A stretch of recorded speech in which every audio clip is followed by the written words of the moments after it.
আমি পেশায় একজন শিক্ষিকা। এছাড়াও আমি ইসলাম ও অন্যান্য ধর্ম নিয়ে রিসার্চ করি। আপনার নামটা কি জানতে পারি? আমি নীলিমা। আপনার লেকচারের জন্য অসংখ্য ধন্যবাদ। তবে আমি কিছু ব্যাপারে একটু জানতে চাই। যেমন, আপনি ভবিষ্যৎ পুরাণের কথা বললেন, ৩য় খণ্ডের ৩য় অধ্যায় ৫ থেকে ৮ নম্বর শ্লোক। আমি আপনাকে আরেকটা ব্যাপার জানিয়ে রাখি যে হয়তো আপনিও এটা জানেন। ধরেন, ঈশ্বর যে নবীকে পৃথিবীতে পাঠান, সেই নবী তার উদ্দেশ্যে বলা ভবিষ্যৎবাণীগুলো পূরণ করবেন। যদি সেই নবী অর্ধেক বা তার কম ভবিষ্যৎবাণী পূরণ করেন, তাহলে তাকে নবী বলা যাবে না। এটা একটা সাধারণ যুক্তির ব্যাপার। এবারে ভবিষ্য পুরাণার কথা বলি। আপনি সেই ম্লেচ্ছ নেতার কথা বললেন আর বললেন তিনি নবী মোহাম্মদ ছাড়া আর কেউ নন। আচ্ছা, আমি আপনার কথার প্রথম অংশটা মেনে নিচ্ছি, কিন্তু পরের অংশটা আপনি ব্যাখ্যা করে বলেননি। এখন আপনাকে বলি, ম্লেচ্ছ একটা সংস্কৃত শব্দ, আর সংস্কৃত ডিকশনারি অনুযায়ী ম্লেচ্ছ শব্দটার অর্থ অনার্য অথবা পাপী অথবা খারাপ লোক।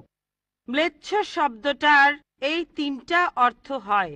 তাহলে কি বলা যায় মোহাম্মদ ছিল পাপী অথবা খারাপ লোক? আরেকটা ব্যাপার হলো, এই ভবিষ্যৎবাণীর দ্বিতীয় শর্তটা, সেটা হলো তিনি একটা মরুস্থলে জন্মাবেন। মরুস্থল এর অর্থ মৃতদের স্থান, কারণ মরু শব্দটা এসেছে সংস্কৃত মৃ থেকে, যার অর্থ মৃত্যু। তাই এখানে অবশ্যই আরবের মরুভূমির কথা বলা হচ্ছে না, কারণ সেটা ছিল অনুর্বর ভূমি আর যুদ্ধক্ষেত্র।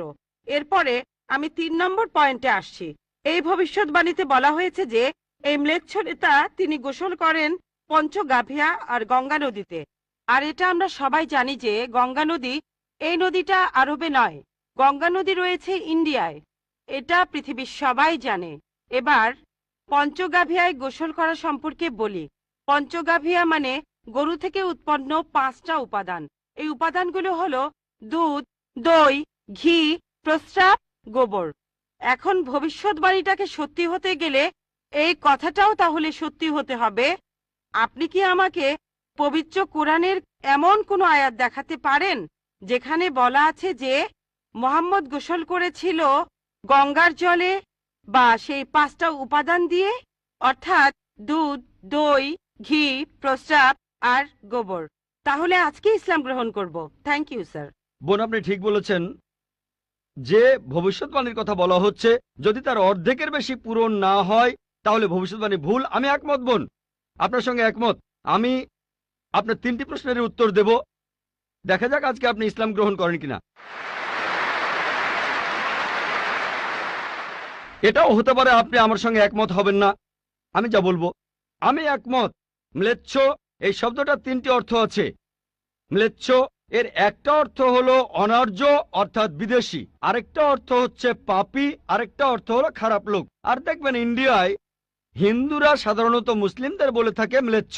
তারা যখন এভাবে বলে তারা আসলে বোঝায় পাপী আর খারাপ লোক, কিন্তু এর আরেকটা অর্থ হলো বিদেশি।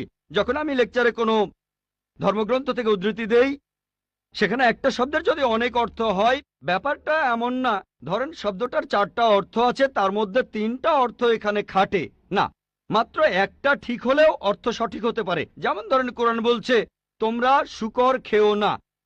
আজকে যদি ডিকশনারি খোলেন, এই শূকর শব্দটার একটা অর্থ হলো পুলিশ অর্থাৎ পুলিশ অফিসার, তাহলে একটা অর্থ শূকর, আরেকটা অর্থ পুলিশ অফিসার। তবে কোরআন বাইবেল এটা বোঝায়নি। বাইবেলে বুক অব লেভিটিকাস 11 অধ্যায় 7 থেকে 8 অনুচ্ছেদে আছে, বুক অব ডিউটেরোনমি 14 অধ্যায়ের 8 অনুচ্ছেদে আছে, বুক অব আইজায়া 65 অধ্যায়ের 2 থেকে 5 অনুচ্ছেদে আছে, বলা হয়েছে তোমরা শূকর খেও না। কিন্তু পুলিশকে বোঝায়নি বাইবেল। যদি আপনি বিভিন্ন ধর্মের ছাত্রী হয়ে থাকেন, যদি 10টা অর্থ থাকে সেখানে একটা অর্থও খাটে, দেখতে হবে সেটা সঠিক কিনা। 2টো সঠিক হতে পারে, 3টা সঠিক হতে পারে, সবগুলো সঠিক হতে পারে, কিন্তু যদি মাত্র একটা অর্থ সঠিক হয় এতেও ভবিষ্যৎবাণীটা ফলে যেতে পারে। আমি আপনার সঙ্গে একমত যে ম্লেচ্ছ এর একটা অর্থ অনার্য, ইন্ডিয়ানদের দিক থেকে একজন বিদেশি। আর আমি আমার লেকচারে তখন বলেছিলাম ম্লেচ্ছ শব্দের অর্থ হচ্ছে বিদেশি। আর আপনি ভুল পথে গিয়ে বলছেন এখানে ম্লেচ্ছ মানে হচ্ছে পাপী। আপনি আসলে এখানে ভুল বুঝেছেন বোন। যদি আপনি বলেন কোরআন আর বাইবেল বলছে পুলিশদের খেও না, তার মানে আপনি বিভিন্ন ধর্মের উপর ছাত্রী নন, আপনি তাহলে এক পেশে। একটা অর্থে যদি ভবিষ্যৎবাণীটা পূরণ হয়। আরেকটা কথা, যদি সন্দেহ থাকে, আমি আরো 10টা পয়েন্টের কথা বলেছি, সবগুলোকে খণ্ডন করতে পারবেন না। আরেকটা বললেন মরুস্থল, এটার একটা অর্থ আমিও একমত, মৃতদের স্থান। তবে সংস্কৃতিতে মরুস্থল শব্দটার আরেকটা অর্থ হচ্ছে বালুময় স্থান। আপনি আজকে ডিকশনারি চেক করেন, সেখানে দেখবেন আমাদের ইসলামিক রিসার্চ ফাউন্ডেশনে এখানে সংস্কৃত ডিকশনারিও আছে। আমি বিভিন্ন ধর্মের উপর ছাত্র, এটা মানছি যে একটা অর্থ হচ্ছে মৃতদের স্থান, আরেকটা অর্থ হচ্ছে বালুময় স্থান। কিন্তু ভুল অর্থটা আপনি নিচ্ছেন কেন? তাহলে তো আপনি ভুল পথে চলে যাবেন। যদি পারমুটেশন আর কম্বিনেশন গুলো দেখেন, অন্য যে পয়েন্টগুলো বলেছি সেগুলো পুরোপুরি সঠিক। এখানে আপনাকে সঠিক উত্তরটা বেছে নিতে হবে। তাহলে মরুস্থল শব্দটার একটা অর্থ হলো বালুময় স্থান বা মরুভূমি।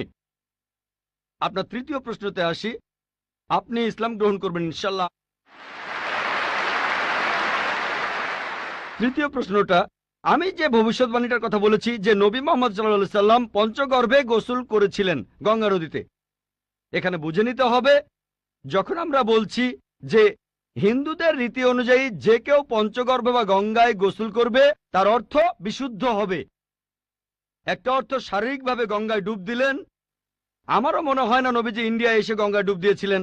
আরেকটা অর্থ বিশুদ্ধ হওয়া, তখন ব্যাখ্যা করিনি কারণ লেকচারটাই অনেক লম্বা ছিল। এই টপিকটা নিয়ে আমি সারাদিন কথা বলতে পারি, আমি এখানে খুব বিস্তারিত বলিনি। আমি প্রত্যেকটা ভবিষ্যৎবাণী নিয়েই আরো কয়েক মিনিট বলতে পারি, সব মিলিয়ে ঘন্টাখানিক বলতে পারবো।